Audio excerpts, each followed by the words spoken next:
Hey there, Wargamers, Justin Paint here, and today, boom, got a little unboxing video for you guys.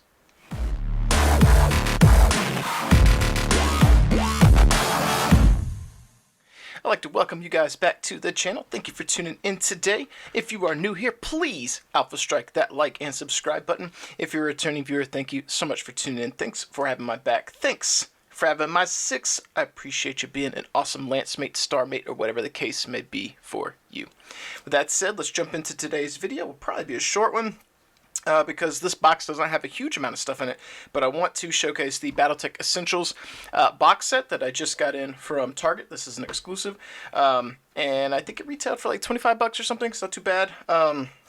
This is kind of tailored for new players getting into Classic. I can tell you I've looked at the contents at the other one we got at work, and it doesn't come with the OG mech sheets. It comes with these.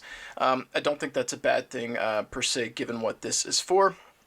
But this is a really, really dumbed down entryway for new players to Classic Battletech to get into the game. For me, because I play Alpha Strike, I'm mostly interested in these two models, particularly that one because it's a new variant that we don't. I don't think we have that one, period, or at least not that one with the claw. And we got plenty of riflemen, but you could never have too many. So that said, let's jump into this box and see what we got here. As always, if you're using sharp objects at home, kids, be careful with them. Don't want you to get hurt. I think if you guys are doing any hobbying, you're probably comfortable using blades by now, but I feel like I gotta say that on the YouTube, else somebody might freak out if they see my pocket knife. I doubt that that's actually true, but you never know. That's it. So we've got our box here.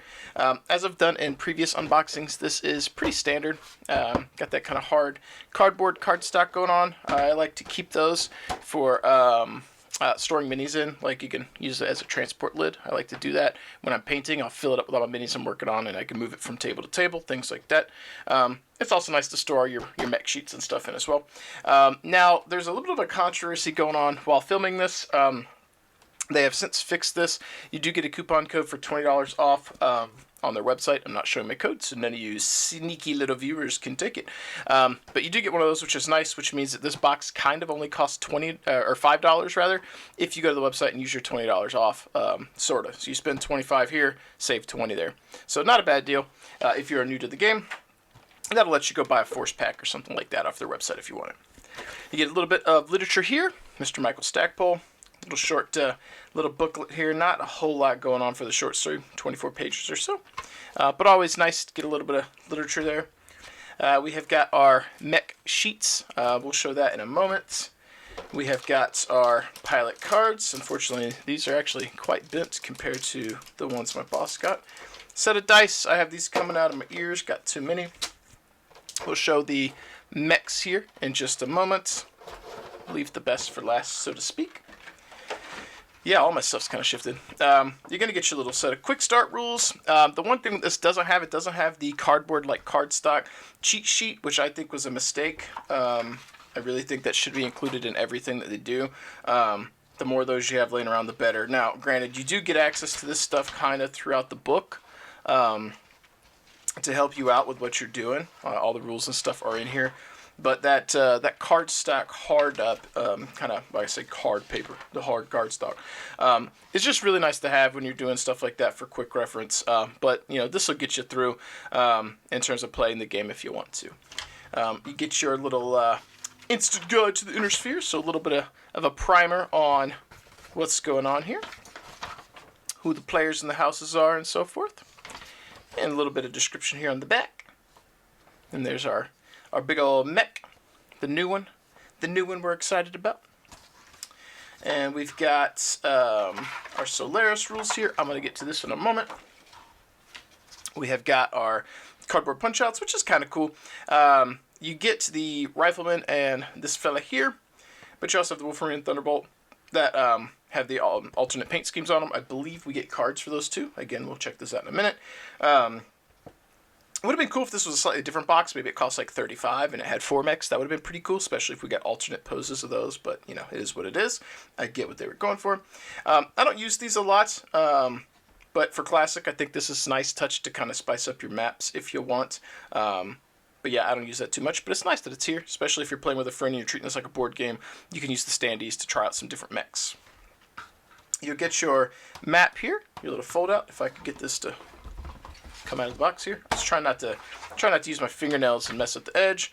So we've got our kind of standard mat here with the grass, the trees, the dirt, whatever. And I think the other side is like concrete. Yeah. So this is more of our Solaris map here. It's a little bit too big for me to get on screen. I can give you a zoom out here. I get my cables and wires out of the way. This is you have to be patient with me and my production value here. I'm also in the process of moving. This might be the last video I filmed from this location because I'm moving into a new house.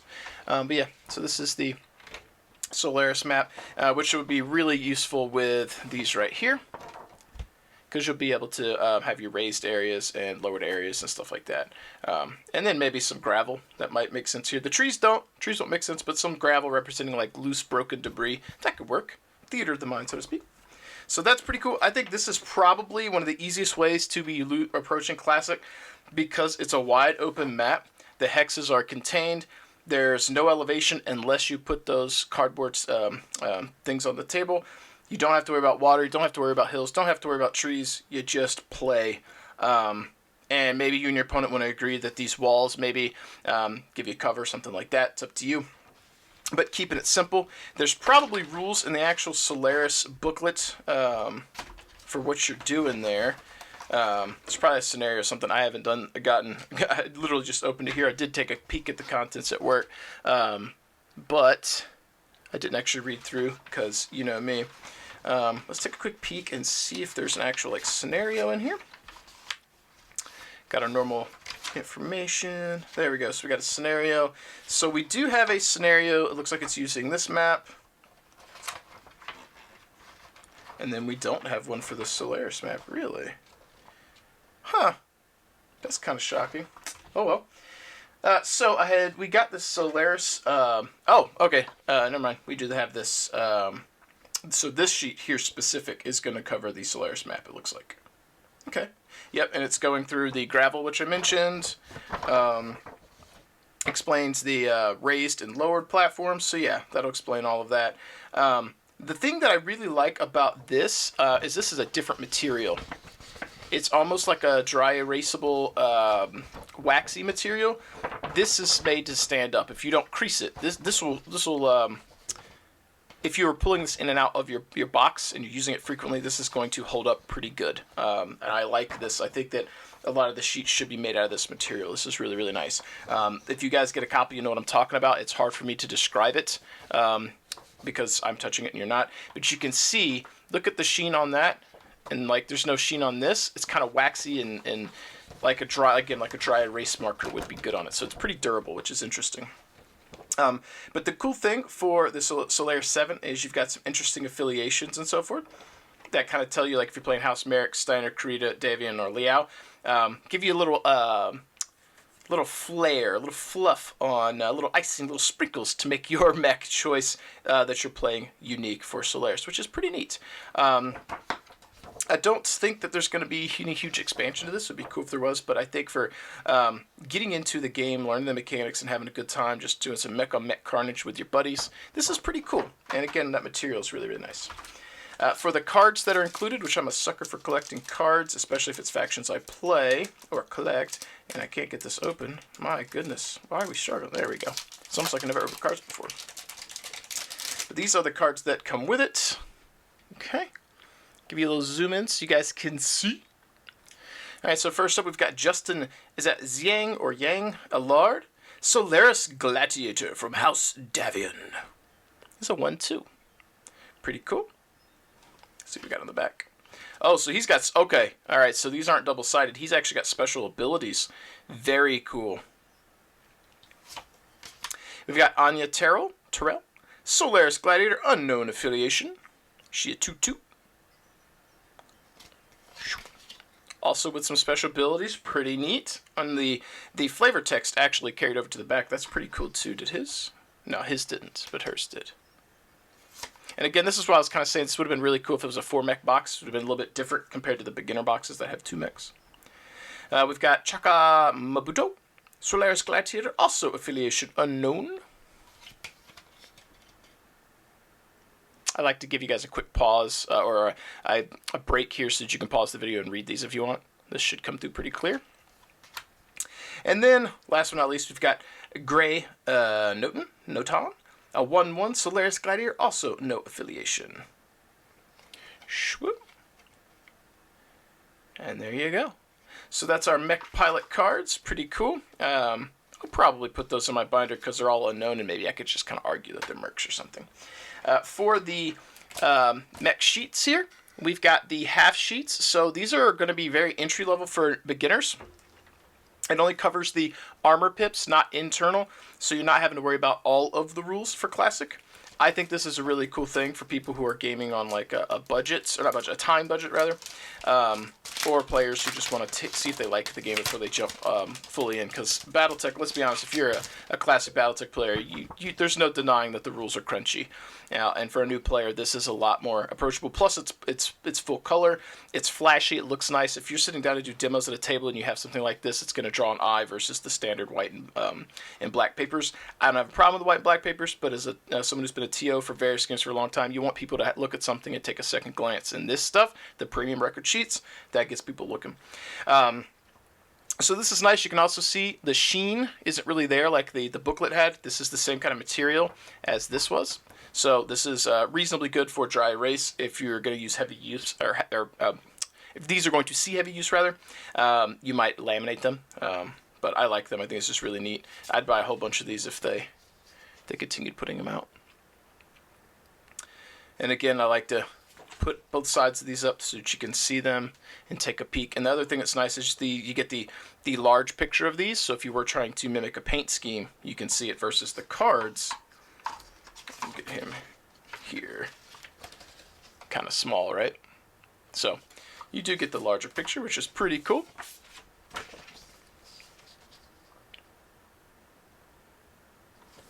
And next up, we have got the Thunderbolt. Look at all those armor pips. So it's a beefy boy. That's a beefy boy. Sure, bud.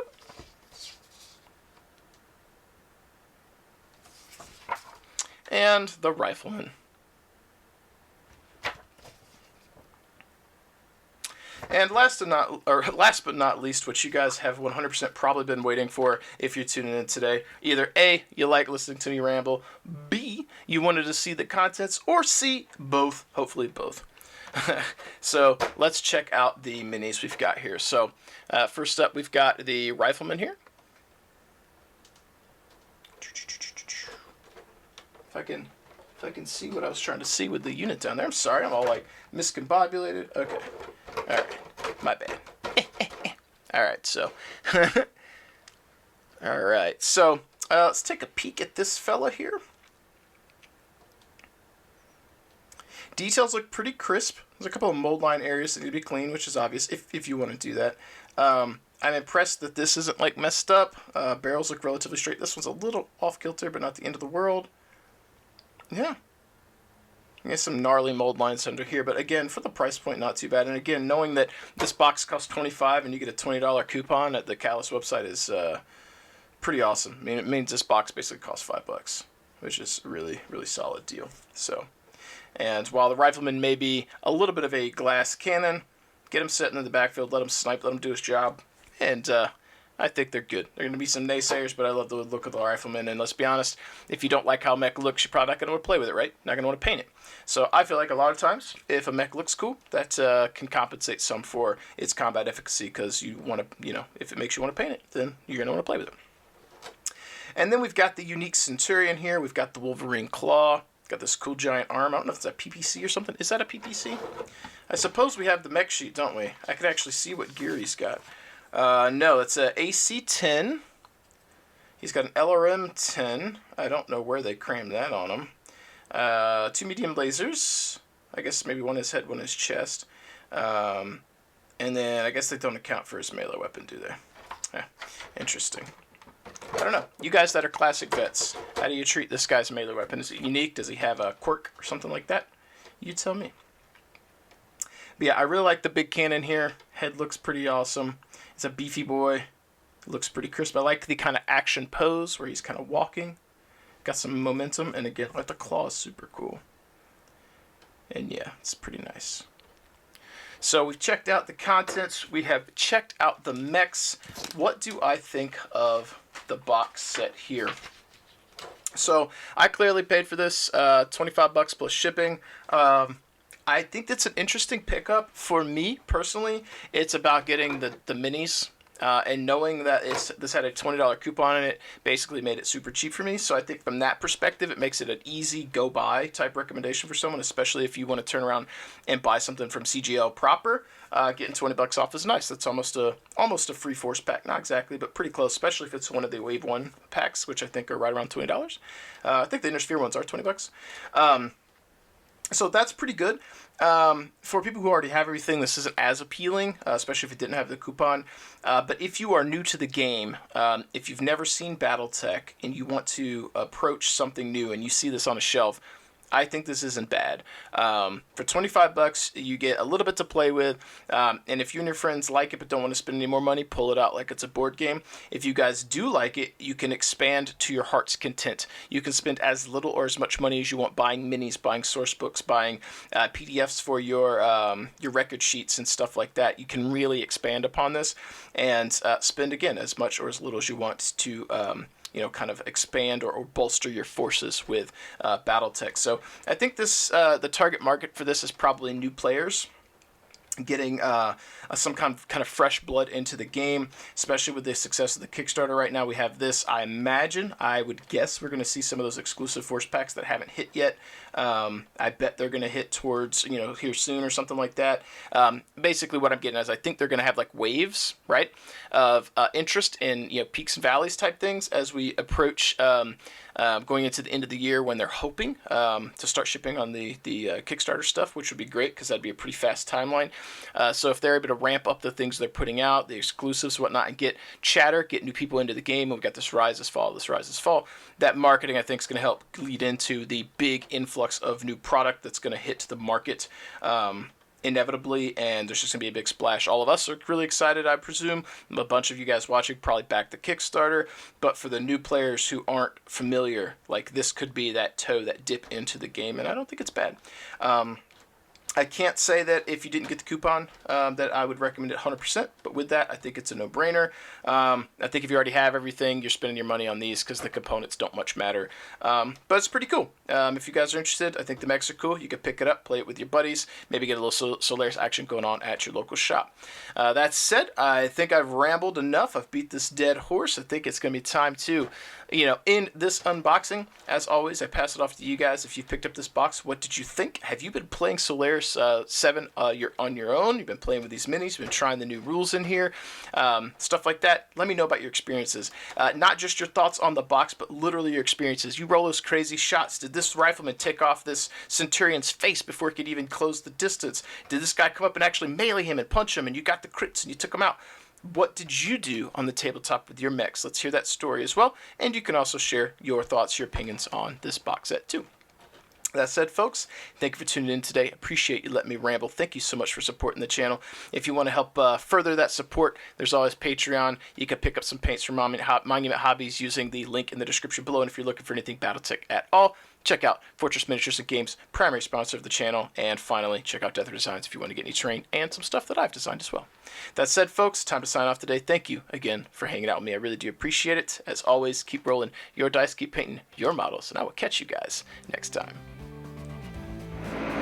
If you guys are still sitting here watching this, let's take a moment to put a pop-up here to showcase those wonderful Patreon supporters here. We'll let that scroll here, and thank you so much for supporting what I do. That's super awesome. I really do appreciate that.